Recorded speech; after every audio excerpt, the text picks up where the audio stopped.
Si hay algo que los creyentes necesitan conocer, es el papel que juega el Evangelio en sus vidas cristianas. Alguien dijo una vez, y yo creo que tenía toda la razón, que el Evangelio no es el trampolín desde el cual nos sumergimos en la piscina del cristianismo y entonces dejamos atrás, después de nuestra conversión, para comenzar a conocer algunas doctrinas más profundas. No, mis hermanos, el Evangelio es el trampolín y el Evangelio es la piscina. No existe ninguna doctrina de las Escrituras que nos lleve más allá del Evangelio. No existe ningún área de nuestras vidas cristianas en la que no tengamos que aplicarnos el Evangelio día tras día. Es imposible madurar en la fe, es imposible luchar eficazmente en contra del pecado, es imposible poner nuestros dones en operación para la gloria de Dios y para la expansión de su reino, a menos que continuemos arraigados en el Evangelio y creciendo en nuestro entendimiento del Evangelio. El problema es que Satanás sabe eso. Él conoce el poder del Evangelio, no solo para la salvación de los perdidos, sino también para el crecimiento y la santificación de los creyentes. Y es por eso, mis hermanos, que Él hará todo lo que esté a su alcance para que tratemos de seguir avanzando en nuestras vidas cristianas, pero dejando a un lado el Evangelio. Como vemos en el texto que vamos a considerar en la mañana de hoy, los invito por favor a ir conmigo a Gálatas capítulo 3. Carta del apóstol Pablo a Gálatas, a los Gálatas capítulo 3. Y vamos a leer los versículos 1 al 5. Dice Pablo: oh Gálatas insensatos, ¿quién os ha fascinado a vosotros, ante cuyos ojos Jesucristo fue presentado públicamente o claramente o vívidamente como crucificado? Esto es lo único que quiero averiguar de vosotros. ¿Recibisteis el Espíritu por las obras de la ley o por el oír con fe? ¿Tan insensatos sois? Habiendo comenzado por el Espíritu, ¿vais a terminar ahora por la carne? ¿Habéis padecido tantas cosas en vano, si es que en realidad fue en vano? Aquel pues que os suministra el Espíritu y hace milagros entre vosotros, ¿lo hace por las obras de la ley o por el oír con fe? Los creyentes que recibieron originalmente esta carta, obviamente estaban siendo seducidos por falsos maestros que predicaban un evangelio diferente del que ellos habían abrazado al momento de su conversión. Los promotores de este falso evangelio, que eran llamados los judaizantes, estaban tratando de convencer a estos creyentes de que la fe en Cristo por sí sola no era suficiente para alcanzar el favor de Dios y para seguir avanzando en el camino de la vida cristiana. Es importante creer en Cristo, decían ellos, pero no es suficiente. También es necesario que guarden las leyes, los ritos, las ceremonias del Antiguo Testamento, como la circuncisión, por ejemplo, que es la señal del pacto que Dios hizo con Abraham, o las leyes dietéticas de la ley mosaica, o las fiestas del calendario judío. En otras palabras, mis hermanos, ellos estaban añadiéndole obras a la fe y a la gracia. Lo que Cristo hizo por ti ahora debe ser complementado por lo que tú hagas por Él. Es ese evangelio distorsionado el que Pablo condena en el capítulo 1 de la carta. Vayan conmigo a Gálatas capítulo 1, versículos 6 en adelante. Dice: me maravillo de que tan pronto hayáis abandonado al que os llamó por la gracia de Cristo para seguir un evangelio diferente. Y ahora Pablo aclara que en realidad no es otro evangelio, solo que hay algunos que os perturban y quieren pervertir el evangelio de Cristo. Y ahora escuchen: pero si aún nosotros o un ángel del cielo os anunciara otro evangelio contrario al que os hemos anunciado, que sea anatema. Y esta palabra significa maldito de Dios.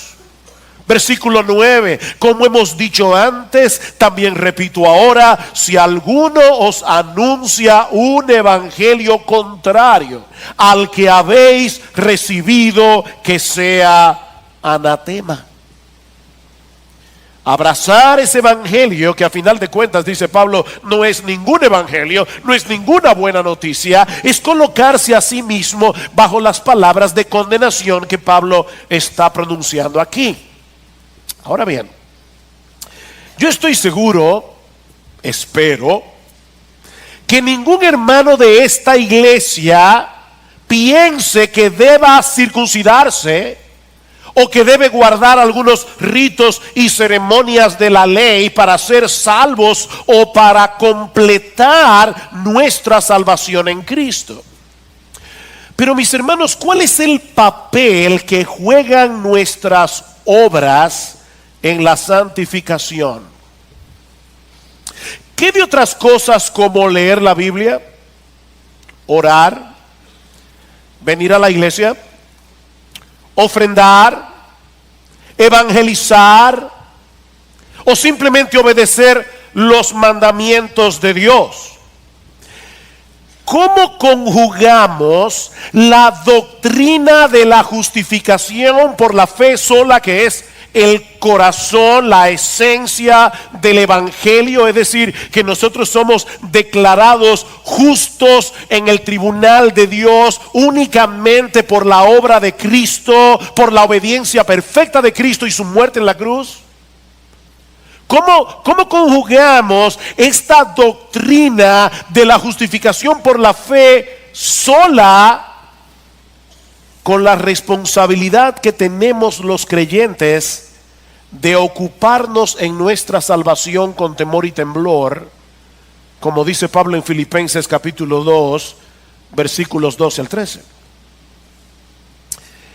Miren, mis hermanos, si no tenemos un claro entendimiento de cómo interactúan estos dos elementos en nuestra vida cristiana práctica, tarde o temprano terminaremos extraviados, como sucedió con estos creyentes de Galacia. Ellos eran creyentes, pero se extraviaron, fueron estorbados. Como les dice Pablo en el capítulo 5, ¿quién los estorbó? Ustedes iban corriendo bien. ¿Quién los estorbó? Cuando Pablo les predicó el evangelio en su segundo viaje misionero, ellos abrazaron por fe la realidad de que la salvación dependía únicamente de lo que Cristo hizo a nuestro favor en la cruz del Calvario. Pero un tiempo después comenzaron a prestar oídos a las enseñanzas de estos falsos maestros que los estaban tratando de mover a vivir por las obras, no por la fe. Vean una vez más el capítulo 3, versículo 1. Oh Gálatas insensatos, ¿quién os ha fascinado? Esta palabra, que se traduce como insensato, no señala a una persona que es ignorante, no ha sido instruido en ciertas cosas, no. Es más bien la persona que es fácilmente engañada por los falsos maestros debido a su pensamiento descuidado, debido a su falta de discernimiento. Es la palabra que usa el Señor a los discípulos que iban camino de Emaús, ¿recuerdan? Oh insensatos y tardos de corazón para creer todo lo que los profetas han dicho. Lucas capítulo 24 versículo 25. Hay una paráfrasis del Nuevo Testamento. Una paráfrasis es una traducción que trata más bien de traer cuál es la idea del texto, y esta paráfrasis es muy famosa, la paráfrasis de J.B. Phillips, que traduce esta frase de esta manera: oh mis queridos idiotas de Galacia, oh mis queridos estúpidos de Galacia, ¿cómo pudieron ser seducidos por esa estupidez? Mis hermanos, Pablo está profundamente indignado. Este no era el momento para ser políticamente correcto. Pablo está indignado por la forma como estos creyentes se habían dejado seducir por ir detrás de un evangelio distorsionado. Y dice él, es como si ustedes hubieran caído bajo la influencia de un hechizo. Esa es la traducción de la palabra fascinación. ¿Quién los fascinó? ¿Quién los hechizó? Es como si estuviera bajo un encantamiento. La Nueva Versión Internacional lo traduce: Gálatas torpes, ¿quién los ha hechizado? Y obviamente no era que Pablo creía que ellos habían caído bajo un conjuro mágico, pero él conocía muy bien la forma tan encantadora como los falsos maestros introducen sus herejías. De hecho, muchas veces tienen más carisma que los maestros de la verdad. Son más buenos mozos, se visten mejor. Tienen carisma para fascinar a sus oyentes, para encantarlos, al punto de llevarlos a creer en cosas que son completamente absurdas. Estos creyentes necesitaban con urgencia que alguien los ayudara a pensar de una forma adecuada. Y esto es importante, mis hermanos, porque eso es lo que pretendemos hacer cada domingo que nos paramos en el púlpito. Un razonamiento correcto, bien argumentado, puede ser usado por el Espíritu de Dios para romper el encantamiento de un creyente que ha caído bajo la influencia de falsas doctrinas. Dios puede usar eso. Y eso es precisamente lo que Pablo va a hacer en esta sección de la carta a través de 6 preguntas, una detrás de la otra. Pablo está aplicando aquí un tratamiento de choque. 6 preguntas y no responde ninguna, porque él quería que estos cristianos se pusieran a pensar. Mis hermanos, porque un creyente que no usa las capacidades mentales que Dios le ha dado, un creyente descuidado en su proceso de razonamiento, será presa fácil de los falsos maestros. Y lo primero que Pablo les hace ver a través de estas preguntas es que esta combinación de obras más fe o fe más obras es una contradicción del evangelio. Noten una vez más el versículo 1.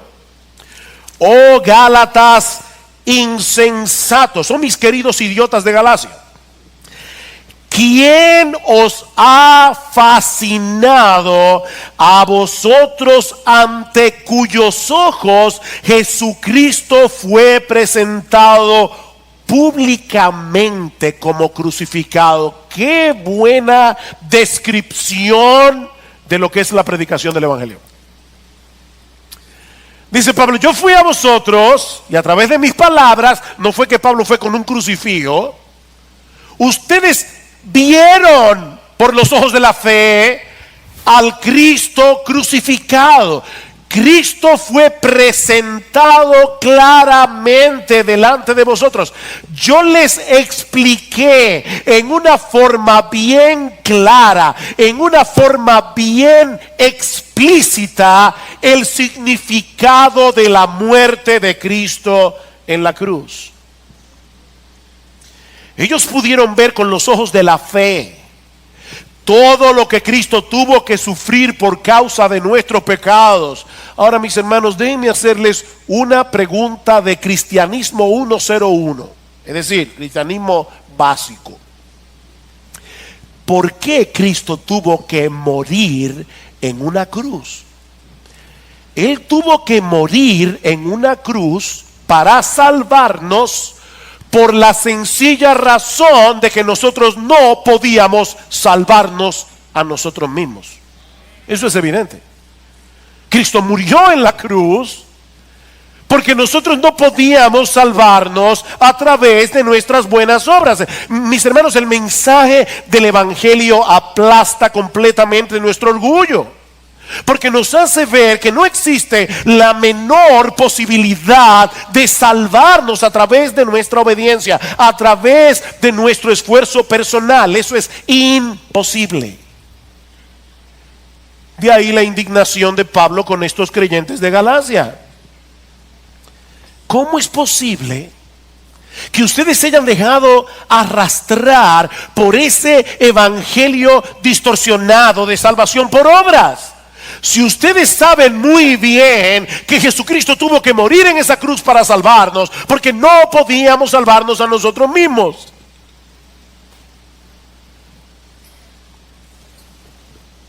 Me acuerdo un hermano de nuestra iglesia que hace muchos años leyó un libro acerca de cómo tienta a Satanás.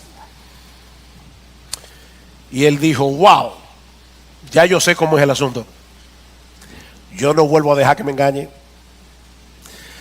¿De verdad tú crees que por leer un libro acerca de cómo tienta a Satanás ya tú no vas a pecar más?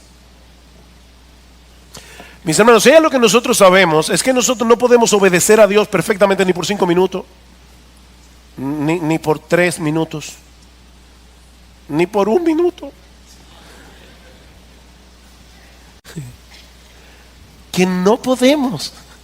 Y él está diciendo: Gálatas insensatos, ¿cómo es posible que ustedes hayan sido arrastrados? Ustedes vieron a Cristo crucificado con los ojos de la fe. Ustedes entendieron el significado de esa muerte en la cruz.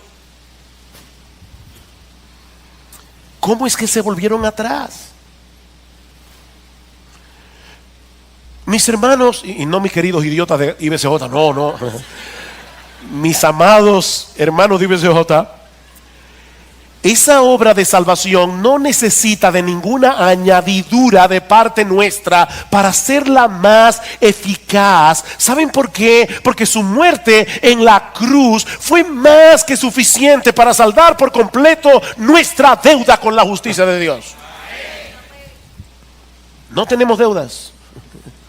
Es por eso que Pablo les dice en Gálatas capítulo 2 versículo 21 que tratar de completar esa obra con nuestras obras es hacer nula la gracia de Dios. Vean el versículo 21 del capítulo 2. No hago nula la gracia de Dios, porque si la justicia viene por medio de la ley, entonces Cristo murió en vano. Cristo murió en vano. Fue una muerte innecesaria. Si nosotros pudiéramos contribuir en alguna manera con nuestra salvación, Cristo murió en vano. La ley hubiera sido suficiente para salvarnos. Aquí están los mandamientos, guarden los mandamientos. Pero Cristo tuvo que venir del cielo y morir en la cruz, porque ninguno de nosotros habría podido cumplir a perfección todas las demandas de la ley de Dios, como dice Pablo más adelante en este mismo capítulo, Gálatas capítulo 3 versículo 10, porque todos los que son de las obras de la ley, todos los que están tratando de salvarse a través de las obras de la ley, están bajo maldición. Dios no los está viendo como: qué bien, están haciendo un buen esfuerzo. No, están bajo maldición, porque escrito está: maldito todo el que no permanece en todas las cosas escritas en el libro de la ley para hacerlas. Tú quieres salvarte guardando la ley, tienes que guardarlos todos los días, desde la cuna hasta la tumba, perfectamente. Estás bajo maldición. Pero esa combinación de fe más obras no solo contradice el Evangelio, sino que Pablo quiere hacerles ver, en segundo lugar, que también contradice la obra del Espíritu en nosotros. La obra del Espíritu en nosotros. Versículo 2. Esto es lo único que quiero averiguar de vosotros. ¿Recibisteis el Espíritu por las obras de la ley o por el oír con fe? Cuando una persona se convierte al Señor Jesucristo por el poder del Espíritu Santo, el Espíritu Santo viene a morar permanentemente en esa persona. Oigan lo que estoy diciendo. Es por medio de su Espíritu que Cristo abre nuestros ojos para que veamos nuestra condición, para que veamos nuestro pecado, para que entendamos qué fue lo que Él hizo en la cruz del Calvario. El Espíritu Santo hace eso. El Espíritu Santo es el que eficazmente, a través de la predicación del Evangelio, nos mueve a creer en Cristo, y al creer en Cristo, el Espíritu de Dios viene a morar permanentemente en nosotros. Cristo vive en nosotros porque su Espíritu mora en nosotros. ¿Recuerdan en el aposento alto cuando los discípulos estaban todos entristecidos porque el Señor les había anunciado que se iba, y Cristo les dice: yo no los voy a dejar huérfanos, yo vendré a vosotros como en el Espíritu. Yo rogaré al Padre y os dará otro consolador, el Espíritu de verdad. Yo no los voy a dejar huérfanos. De hecho, en Gálatas capítulo 4, versículo 6 dice explícitamente: porque sois hijos de Dios, Dios ha enviado el Espíritu de su Hijo a nuestros corazones, clamando: Abba, Padre. El Espíritu de Cristo vive en nosotros. Romanos capítulo 8, versículo 9. Si alguno no tiene el Espíritu de Cristo, el tal no es de Él.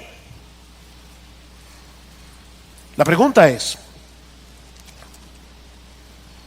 ¿cómo fue que ustedes recibieron el Espíritu? Le está diciendo Pablo. ¿Acaso fue por alguna obra que ustedes hicieron? ¿Es que ustedes de repente decidieron portarse bien y entonces el Espíritu vino a ustedes? ¿Cómo recibieron el Espíritu? ¿Fue por las obras de la ley o fue por el oír con fe? No fue por ninguna cosa que ellos hubieran hecho por Dios, sino por la obra que Dios hizo en ellos a través del Evangelio por el poder de su Espíritu. Así que, mis hermanos, lo único que ellos hicieron, y todos los cristianos que están aquí, para recibir el Espíritu, fue escuchar el Evangelio con fe. No fue por las obras de la ley, fue por el oír con fe.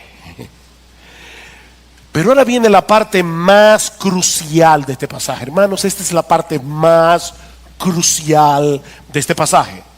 Versículo 3. Pablo va a decirles ahora que la vida cristiana continúa exactamente como comenzó, a través de la obra del Espíritu en nosotros por medio de la fe. Versículo 3.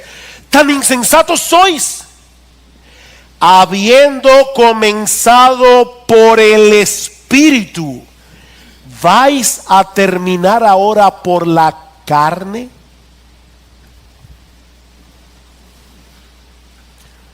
Pablo quería que estos creyentes pensaran, y yo quiero que ustedes lo hagan también, porque lo que Pablo está diciendo aquí no es simple.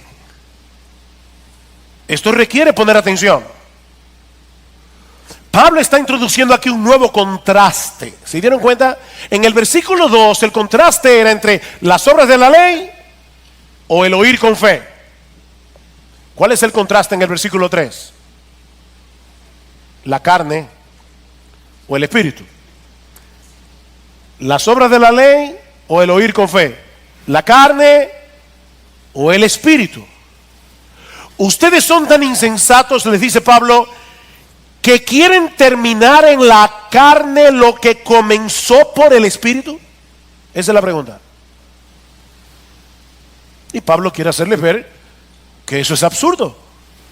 Lo que comenzó por el espíritu debe continuar y terminar por el espíritu.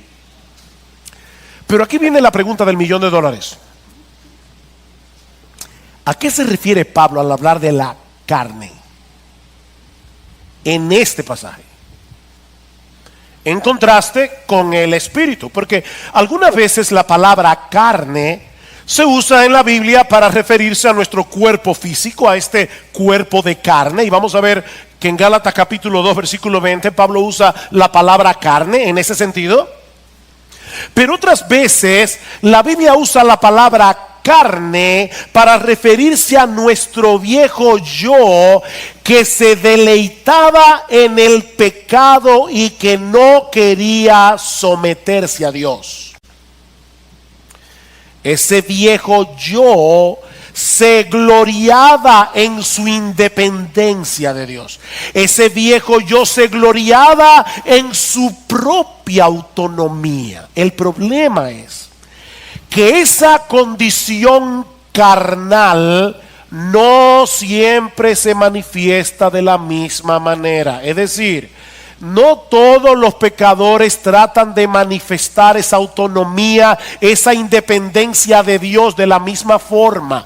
Algunos lo hacen viviendo una vida inmoral, viviendo una vida licenciosa. Más adelante Pablo va a decir que las obras de la carne son la fornicación, la mentira, la ira, la envidia. Esas son las obras de la carne. Pero mis hermanos, otras veces las personas tratan de manifestar esa autonomía de Dios a través de una vida moral, a través de una vida decente, que pretende ganar el cielo por su propio esfuerzo, creyendo que tienen la capacidad de llegar al cielo, subiendo por la escalera de su esfuerzo personal. Y es a eso que Pablo le llama carne en el versículo 3. ¿Ven el contraste? Ustedes comenzaron porque el Espíritu obró en vosotros.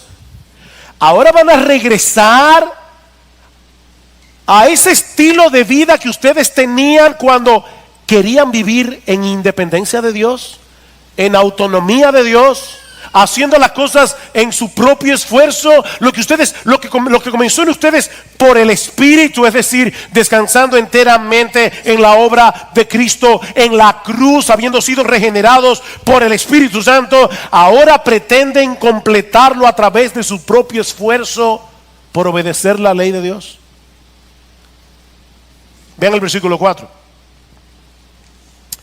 ¿Habéis padecido tantas cosas en vano? Si es que en realidad fue en vano.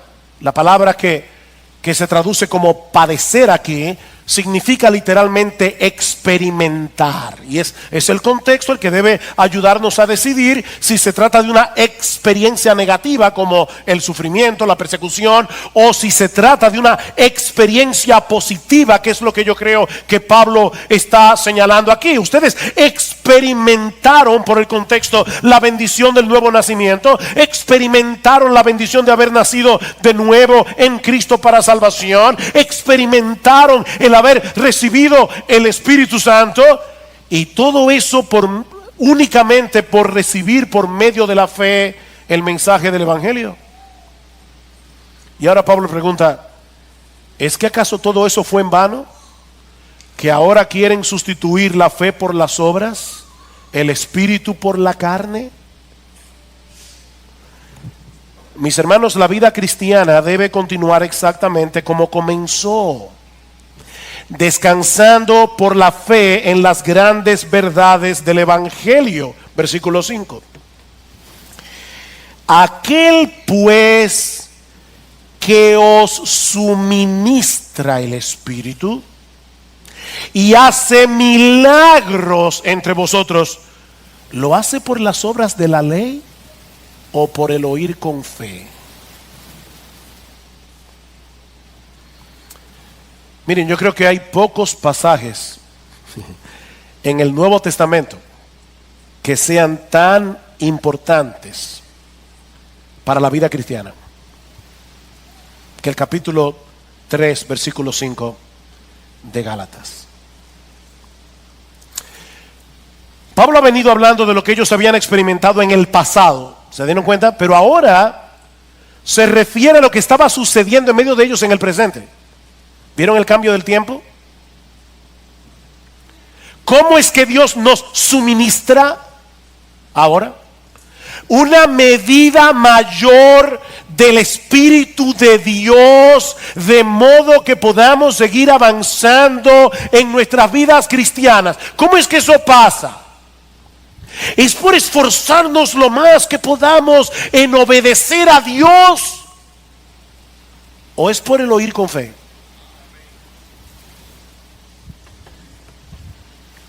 Y obviamente la respuesta sigue siendo la misma. Es por el oír con fe. La vida cristiana comienza por fe, la vida cristiana continúa por fe, la vida cristiana termina con fe. Es lo mismo que Pablo les había dicho unos versículos antes, Gálatas capítulo 2, versículo 20. Gálatas capítulo 2, versículo 20, alguien decía que Gálatas capítulo 3, versículos 1 al 5 no es otra cosa que un comentario ampliado de Gálatas capítulo 2, versículo 20. Así que lean Gálatas 2.20, que yo sé que ustedes conocen muy bien, algunos de memoria. Lean Gálatas 2.20 teniendo en cuenta todo lo que hemos dicho ya de Gálatas 3. Dice Pablo: con Cristo he sido crucificado. Y obviamente el pronombre tácito y sobreentendido es yo. Con Cristo yo he sido crucificado, de manera que ya no soy yo el que vive. Déjenme hacerles una pregunta. Mis hermanos, ¿quién es el yo que ha sido crucificado con Cristo? La respuesta es el viejo yo insubordinado que se gloriaba en su autonomía, el que quería hacer las cosas en sus propias fuerzas para llevarse la gloria, porque el que recibe el poder, el que da el poder, recibe la gloria, ¿verdad? El que da el poder, recibe la gloria. Si yo hago las cosas, los niños, una de las primeras cosas que aprenden a decir es yo solo. Ellos quieren hacer las cosas por sí mismos. Y por supuesto, eso es lo que le pasa al legalista. El legalista quiere obedecer, hacer las cosas en sus propias fuerzas. Y por supuesto le va a pasar lo siguiente: si tiene una pequeña victoria, se va a enorgullecer, porque fue en su propia fuerza. Pero si tiene una derrota, se va a frustrar. El legalista vive en esas dos ondas, o en orgullo o en frustración. Dice Pablo: ese yo fue crucificado con Cristo. Por lo tanto, ya no soy yo el que vive, sino que Cristo vive en mí. Otra vez, ¿cómo es que Cristo vive en mí? Por su Espíritu. Ya no vivo yo, es Cristo el que vive en mí. ¿Significa eso que ya yo no tengo ninguna responsabilidad en cuanto a mi vida cristiana? Lo único que yo tengo que hacer es quedarme tranquilo para que Cristo viva su vida en mí. No. Sigan leyendo. Y la vida que ahora vivo en la carne, perdonen otra vez que sea tan necio, pero ahora el necio soy yo, lo admito. ¿Quién es el sujeto tácito y sobreentendido de su oración? La vida que ahora vivo ¿Quién? Yo en la carne, es decir, la vida que vivo yo, mi nuevo yo regenerado que todavía permanece en este cuerpo físico, en este cuerpo de carne, pero que ahora tiene la bendición de contar con la presencia permanente del Espíritu Santo que nos mueve a la obediencia. Entre paréntesis.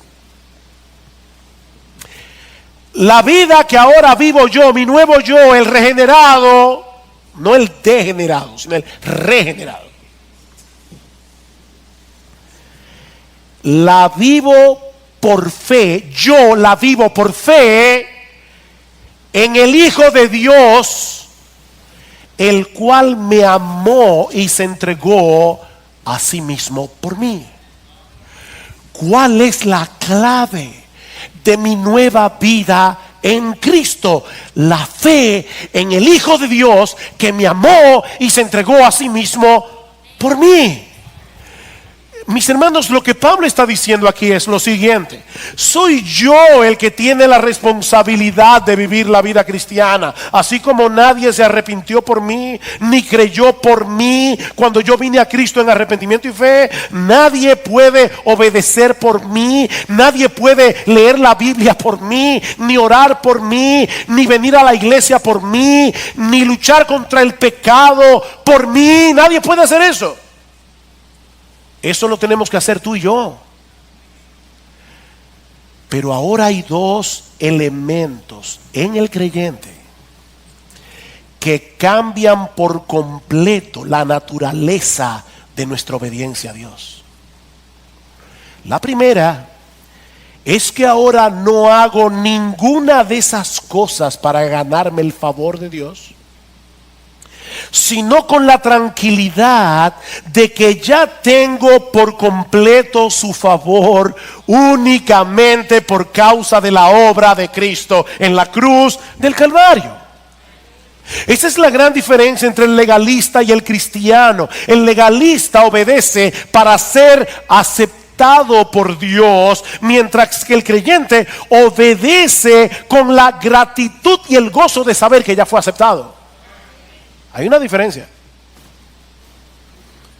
Fuimos aceptados por los méritos de otro, no por los nuestros, sino por los de nuestro bendito Señor y Salvador Jesucristo. Noten lo que dice Gálatas capítulo 5 versículo 6, y me encanta este texto. Dice: porque en Cristo Jesús, versículo 5, porque nosotros por medio del Espíritu esperamos por fe la esperanza de justicia. Wow, aquí están todos los elementos. Nosotros por medio del Espíritu, esperamos por la fe la esperanza de justicia. Por la obra del Espíritu en mí, yo estoy seguro que el día que yo me presente en la presencia de Dios, yo voy a ser aceptado como justo en su presencia. ¿Cómo yo sé eso? Por la fe. Porque el Espíritu de Dios que mora en mí me lo asegura por su palabra.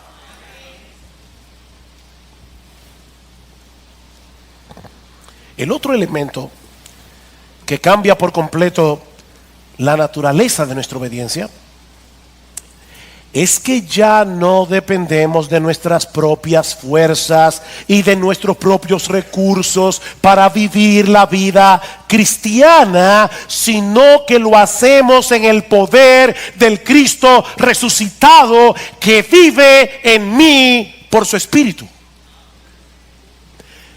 No es en mis propias fuerzas, es por la obra de Cristo en mí. Así que el asunto no es que ahora que somos cristianos ya no importa si obedecemos o no los mandamientos, porque mi salvación depende de Cristo. Él obedeció la ley en mi lugar y por lo tanto ya yo no tengo que afanarme tanto con ese asunto de la obediencia. No. De hecho, escuchen lo que sigue diciendo Pablo en Gálatas capítulo 5, inmediatamente después de haber dicho que él espera por la fe, la justicia por el Espíritu. Dice el versículo 6: porque en Cristo Jesús ni la circuncisión ni la incircuncisión significan nada, sino la fe que obra por el amor. La fe que obra por el amor. Somos salvos únicamente por medio de la fe, pero la verdadera fe es una fe que produce obras de amor a Dios y de amor al prójimo. Si una fe no produce obras, es una fe muerta, y una fe muerta no va a salvar a nadie. La fe obra por el amor.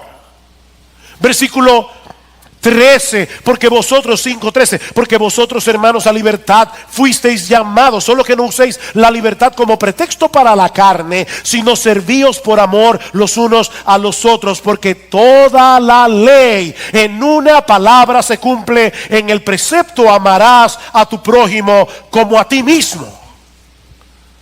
¿Ven el punto? No es que ya a mí no me importa la ley, es que ahora yo tengo un nuevo impulso para cumplir la ley, no perfectamente, pero sí sinceramente.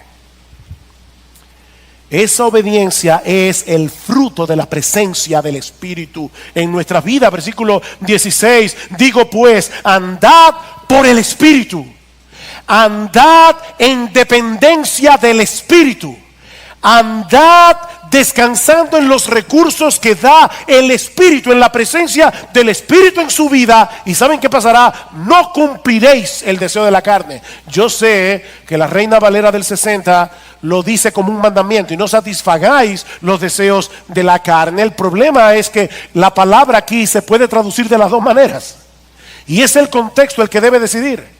Y yo creo, por el contexto, que lo que Pablo está diciendo es como la Biblia de las Américas lo traduce: andad por el Espíritu y no cumpliréis el deseo de la carne, porque el deseo de la carne es contra el Espíritu y el del Espíritu es contra la carne, pues estos se oponen el uno al otro, de manera que no podéis hacer lo que deseáis. Algunas personas dicen: pastor, yo no debo ser cristiano porque mire la lucha que yo tengo en mi interior. Óyeme bien, esa lucha probablemente es el síntoma más evidente que tú tienes de ser cristiano. Hay una guerra, porque el pecado todavía mora en mí. Pero si sois guiados por el Espíritu, no estáis bajo la ley. Ya yo no obedezco por temor al castigo. Ya yo no obedezco porque pienso que me va a caer un rayo del cielo si no obedezco a Dios. Lo hago por la presencia del Espíritu en mi vida, no en mis propias fuerzas. Mis hermanos, es esa misteriosa interacción la que vemos una y otra vez en el Nuevo Testamento. Yo sé que alguno va a decir: pastor, me voy de la iglesia hoy con dolor de cabeza. Qué bueno, tómate una aspirina, pero escucha, porque eso lo escribió Pablo para una iglesia común y corriente, no era para un seminario. Pablo quiere que los cristianos entiendan esto. Así que, hermano, escucha bien. Somos nosotros los que tenemos la responsabilidad de hacer lo que tenemos que hacer, pero sabiendo de antemano que separados de Cristo nada podemos hacer.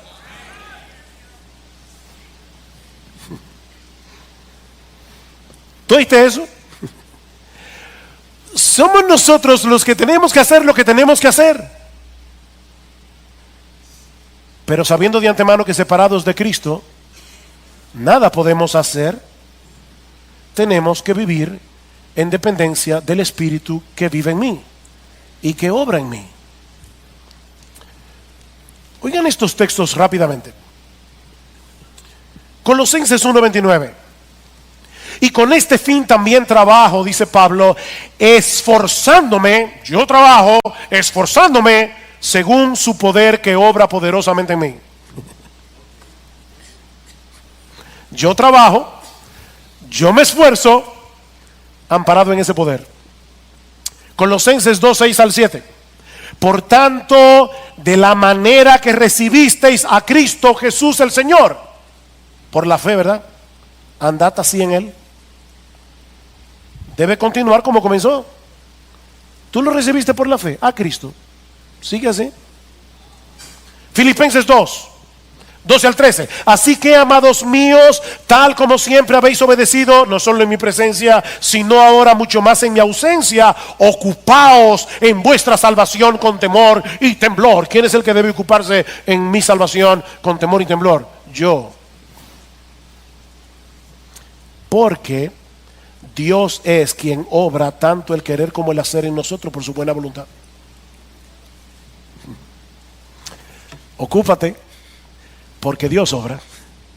La obra de Dios no debe llevarme a no hacer nada, sino a ocuparme en mi salvación con temor y con temblor. Primera de Pedro 4:10. Según cada uno ha recibido un don especial, úselo sirviéndoos los unos a los otros como buenos administradores de la multiforme gracia de Dios. El que habla, que hable conforme a las palabras de Dios. El que sirve, que lo haga por la fortaleza que Dios da.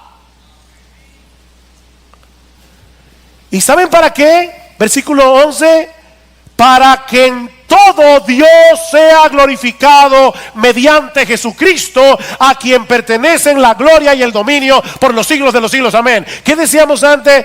El que da el poder recibe la gloria, y el que da el poder para poder servirnos en amor los unos a los otros es Cristo, que vive en su espíritu en mí.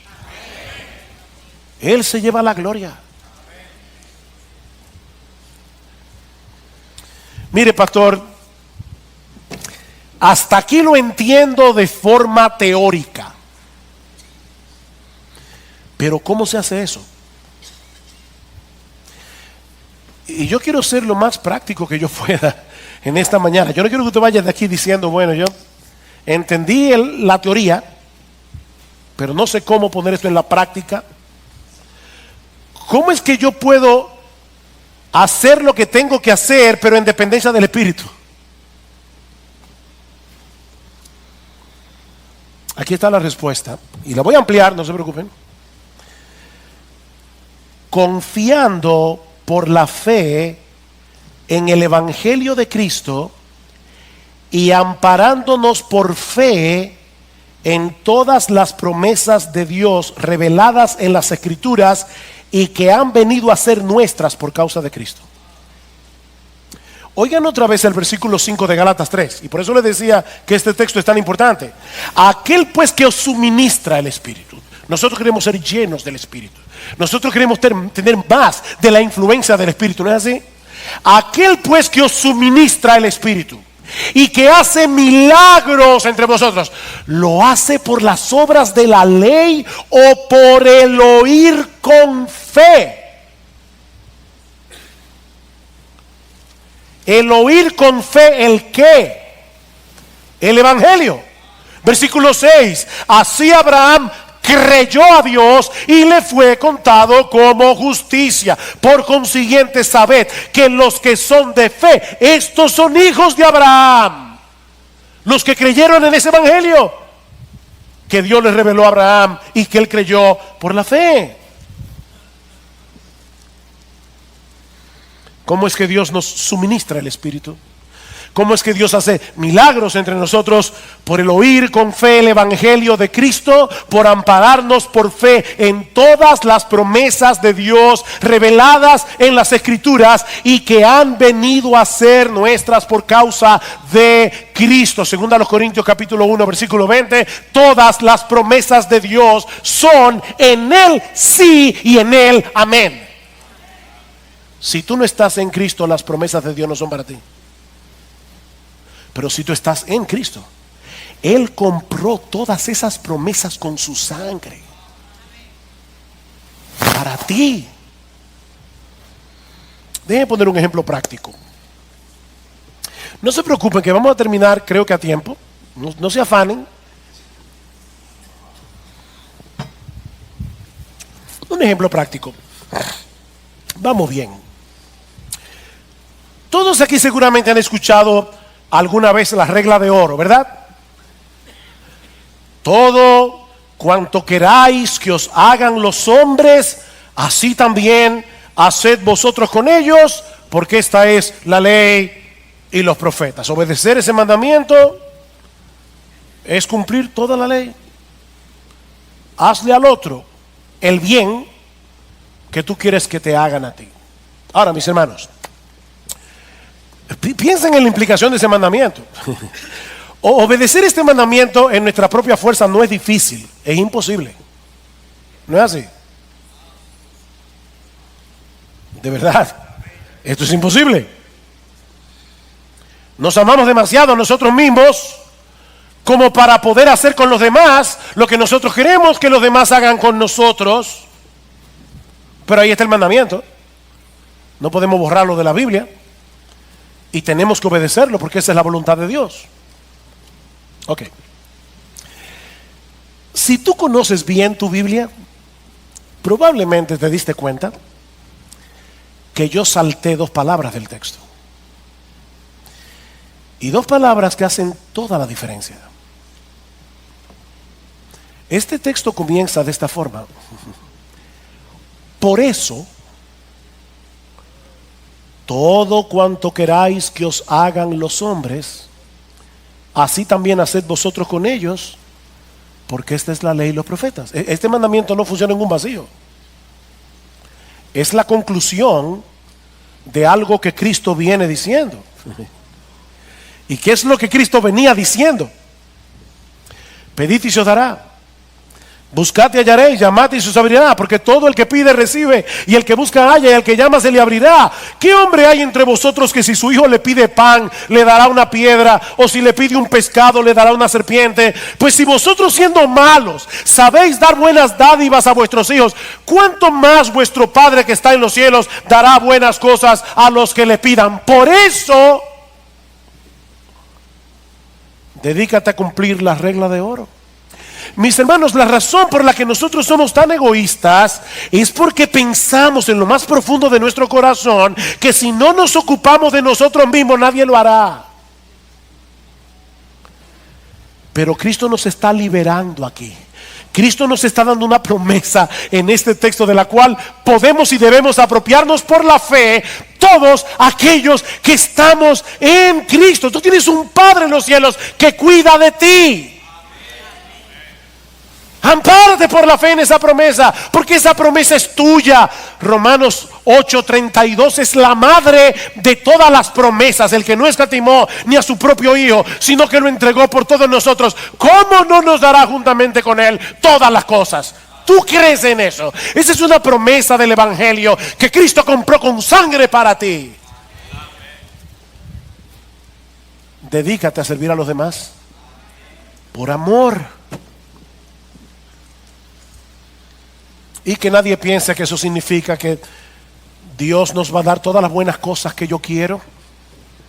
¿Verdad? Como decíamos una vez, alguien decía, en la vida lo más importante son las cosas pequeñas, un pequeño yate, una pequeña mansión, una pequeña fortuna. No, no es eso lo que Pablo está diciendo.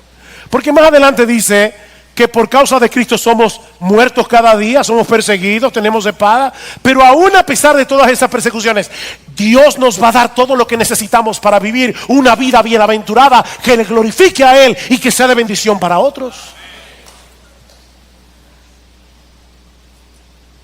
¿Qué significa entonces vivir en dependencia del Espíritu?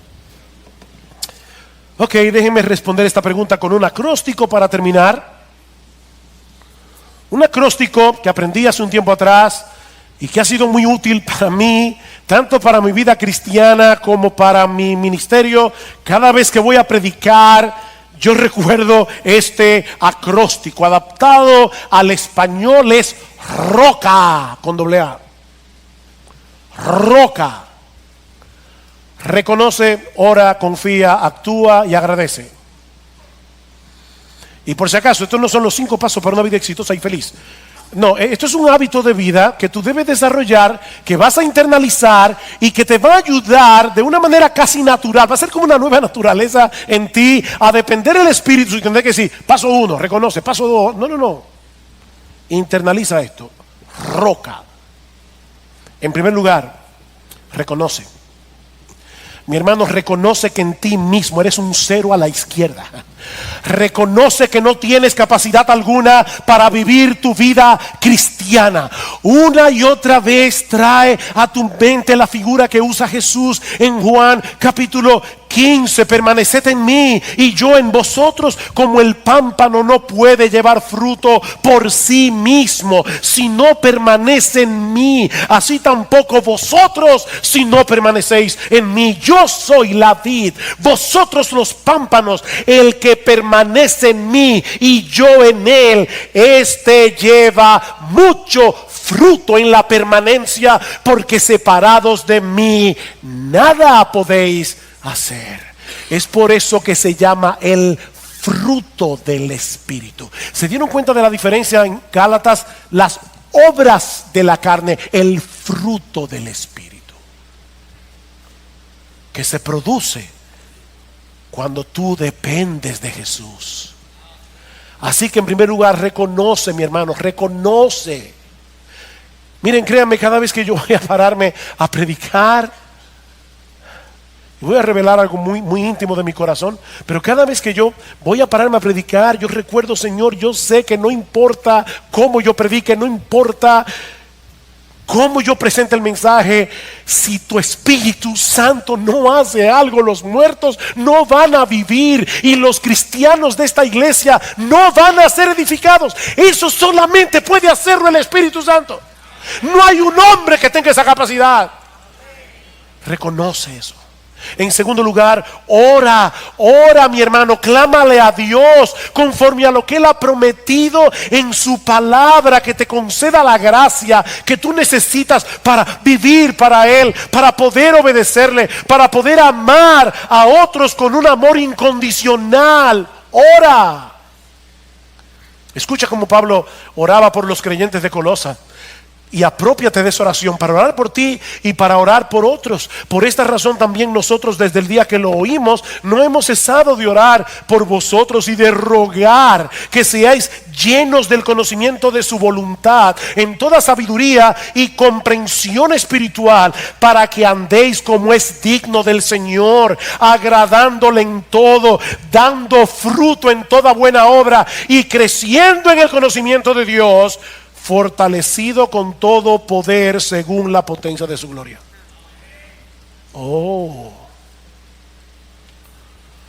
Yo quiero que ustedes vivan de esta manera. Yo quiero que ustedes agraden a Dios, pero fortalecido con todo poder en toda potencia de su gloria. Señor, dame ese poder. Dame ese poder. Señor, yo no puedo vencer la envidia de mi corazón. Yo no puedo vencer la lujuria de mi corazón. Yo no puedo vencer la ira que hay en mí. Yo no puedo. Ora. En tercer lugar, confía. Confía, mi hermano, en las promesas. En las promesas que Dios nos ha dejado en su palabra, porque Él es un Dios fiel. Él ha prometido capacitarnos. Él ha prometido estar con nosotros todos los días hasta el fin del mundo. Él ha prometido ser nuestro amparo y fortaleza en momentos de necesidad. Ampárate por fe en todo lo que Dios nos ha prometido en Cristo, porque, mi hermano, eso es lo que energiza nuestra obediencia. Dice Pablo en Romanos capítulo 15 versículo 13: y el Dios de esperanza os llene de todo gozo y paz en el creer, para que abundéis en esperanza por el poder del Espíritu Santo. ¿Por qué tú envidias? No, pastor, yo no envidio. Mentiroso. ¿Por qué tú quieres tener cosas que otros tienen? Porque en el fondo de tu corazón tú crees que tú mereces algo mejor. Aplícate el evangelio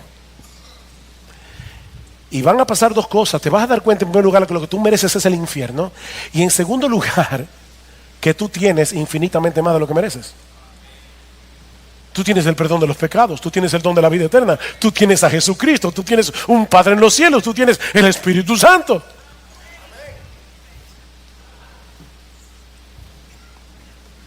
Ay, pastor, ese es mi problema. Se me hace tan difícil confiar, porque mi fe es tan débil. Permítanme compartir con ustedes una historia que yo espero que te sea de ayuda si estás luchando en este momento con este asunto de la fe. Y no he acabado el acróstico, estamos en reconoce, ora, confía. Uno de los más grandes teólogos norteamericanos del siglo XIX fue Robert Louis Dabney. En los últimos años de su vida, Dabney quedó ciego y en mucha debilidad. Y sabiendo que le quedaba poco tiempo de vida, Dabney le escribió una carta a otro teólogo, amigo suyo, Clement Reed Vaughan, preguntándose en esa carta si él tendría una fe lo suficientemente fuerte cuando tuviera que enfrentarse con la muerte. Vaughan le respondió de una forma muy teológica y con un corazón muy pastoral a la vez, preguntándole a Dabney ¿qué haría un viajero si llegara a un abismo sobre el cual se extiende un puente? La pregunta es, y ahora leo la carta que le escribió a Dabney, ¿qué hace él para cultivar confianza en el puente? Él revisa el puente, se inclina, lo examina. Él no se para en la cabeza del puente dejando que sus pensamientos giren con curiosidad en su mente a ver si él tiene la confianza necesaria para cruzar el puente. Ven el punto, él se está enfocando en el puente, no en su confianza. Examina el puente, no tu fe. Y si su examen del puente le proporciona cierta confianza, pero aún así quiere más, ¿cómo hace crecer su fe? Dice él, sigue examinando el puente. Ahora, mi querido amigo, oigan qué palabras más sabias. Mi querido amigo, deja que tu fe se ocupe de sí misma por un tiempo y tú piensas solamente en aquel en quien se te ha concedido depositar tu confianza. Piensa en el poder del Maestro, piensa en su amor, piensa en lo interesado que Él está en el alma, en lo que Él ha hecho, en su obra, porque su sangre es más poderosa que todos los pecados de todos los pecadores que alguna vez hayan existido. A fin de cuentas, oigan esto, el gran teólogo que era Dabney, el gran teólogo es como cualquier otro de los hijos de Dios, y escuchar el sencillo evangelio es tan esencial para su consuelo como lo es para la criada que ordeña la vaca o para el joven que ara la tierra. Que Dios te dé gracia, mi amigo, no para poner demasiado énfasis en tu fe, sino para aferrarte al fundamento de tu confianza.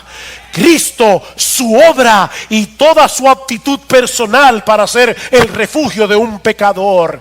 La fe es solo el ojo para verlo.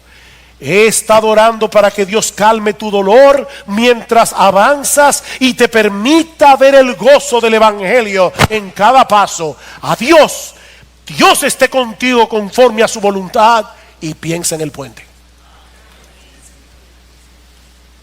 Piensa en el puente. Reconoce, ora, confía, actúa. Actúa. Como decíamos al principio de este mensaje, la obra de Dios en nosotros no elimina la responsabilidad que nosotros tenemos de obrar, pero no amparados en nuestras propias fuerzas, porque no tenemos ninguna, sino amparados en la fuerza que viene de Él. Y me encanta cómo Pablo aplica esto en su propia vida. Dice él a los corintios: yo soy el más insignificante de los apóstoles, que no soy digno de ser llamado apóstol, porque yo perseguí a la iglesia de Dios. Pero por la gracia de Dios yo soy lo que soy, y su gracia para conmigo no resultó vana. Antes bien, he trabajado más que todos ellos, pero no yo, sino la gracia de Dios en mí.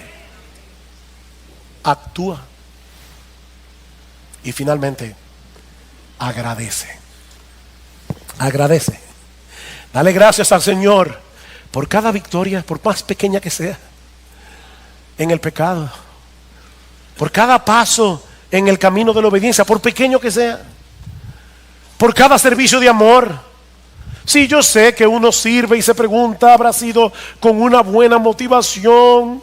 Mis hermanos, muchas veces las motivaciones vienen mezcladas.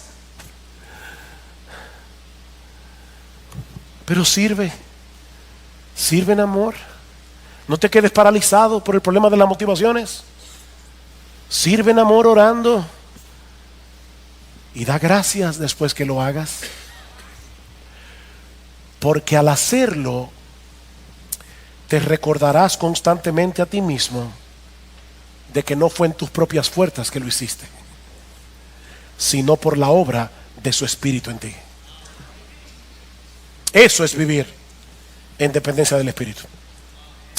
No se trata de dejar de hacer lo que tienes que hacer esperando que Dios haga la obra. Es hacer lo que tienes que hacer confiando en lo que ya Dios hizo a nuestro favor por medio de la obra redentora de Cristo y en lo que Él ha prometido seguir haciendo por medio de su Espíritu que mora en ti, si eres un verdadero creyente.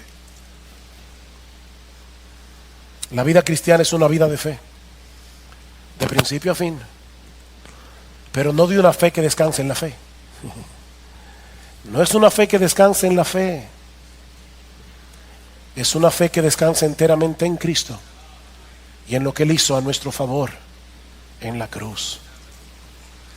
Y si tú estás aquí en esta mañana, yo quiero invitarte, mi amigo, a que tú vengas a Él en este mismo momento, en arrepentimiento y fe. Recuerda, mi amigo, que las promesas de Dios en las Escrituras no tienen ningún valor para ti, a menos que estés en Cristo.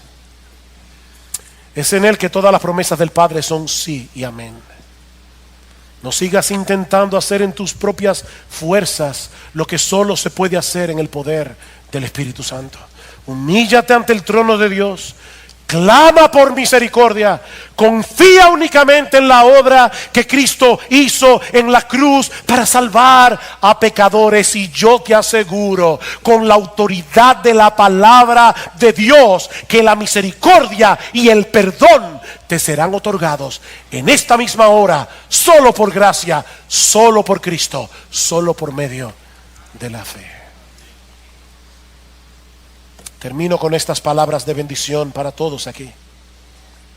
Y el Dios de paz, que resucitó de entre los muertos a Jesús, nuestro Señor, el gran pastor de las ovejas, mediante la sangre del pacto eterno, os haga aptos en toda buena obra para hacer su voluntad, obrando Él en nosotros lo que es agradable delante de Él, mediante Jesucristo, a quien sea la gloria por los siglos de los siglos.